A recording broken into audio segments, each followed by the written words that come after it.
Car வேகமாக ஓடிக்கொண்டிருந்த போதே திடீரென பற்றிய தீ.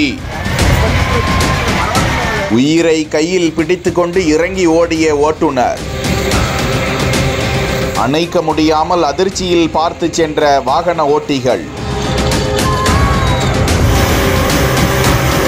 ஈரோடு மாவட்டம் கவுந்துபடியில் இருந்து கிருஷ்ணகிரிக்கு சக்திவேல் என்பவர் காரில் இயற்கை உரம் ஏற்றிக்கொண்டு வந்து கொண்டிருந்தார். கார் சரியாக மேட்டூர் 16 கண் அருகே உள்ள புதிய பாலத்தில் சென்று கொண்டிருந்த போது திடீரென என்ஜின் பகுதியில் இருந்து தீ பற்றி இருப்பதை கண்ட ஓட்டுநர் சக்திவேல் வேக வேகமாக காரை ஓரமாக நிறுத்திவிட்டு இறங்கி வந்து பார்த்தபோது தீ கார் முழுக்க மளமளவென பற்றி கொண்டது. உடனடியாக இது குறித்து மேட்டூர் தீயணைப்பு துறையினருக்கு தகவல் தெரிவிக்க சம்பவ இடத்திற்கு விரைந்து வந்த தீயணைப்பு துறையினர் பெரும் அசம்பாவிதம் நேருவதற்குள் தீயை முற்றிலும் அணைத்தனர். இதனால் அந்த பகுதியில் பெரும் பரபரப்பு நிலவியது.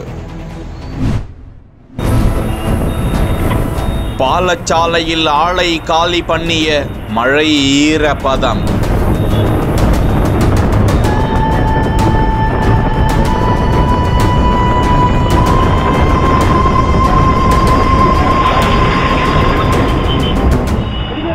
நொடியில் சறுக்கிய பைக், தலையில் ஏறிய வேன், நொடியில் பறந்த உயிர்.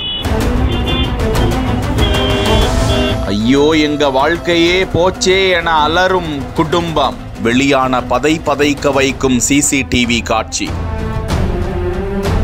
தூத்துக்குடி முத்தையாபுரம் அத்திமரப்பட்டி அம்பேத்கர் நகர் 1வது தெருவை சேர்ந்தவர் 49 வயதான சமுத்திரபாண்டி. தனியார் நிறுவனத்தில் பல வருடமாகவே மேலாளராக பணிபுரிந்து வந்தவர். இந்த நிலையில் மதியம் 1:40 மணி அளவில் பைக்கில் வேலைக்கு சென்று கொண்டிருந்த போது புதிய பேருந்து நிலையம் பாலம் அருகே சென்று கொண்டிருந்த போது அந்த சாலை சாரல் மழையினால் ஈரப்பதத்துடன் காணப்பட திடீரென அந்த பைக் சறுக்கி விழுந்தது.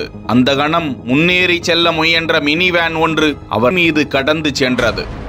சம்பவத்தில் சமுத்திரபாண்டி சம்பவ இடத்திலேயே பரிதாபமாக பலியாக தகவல் அறிந்து வந்த வடபாகம் காவல்துறையினர் உடலை மீட்டு பிரேத பரிசோதனைக்காக தூத்துக்குடி அரசு மருத்துவமனைக்கு அனுப்பி வைத்து விபத்து குறித்து வழக்கு பதிந்து விசாரித்து வருகிறார்கள்.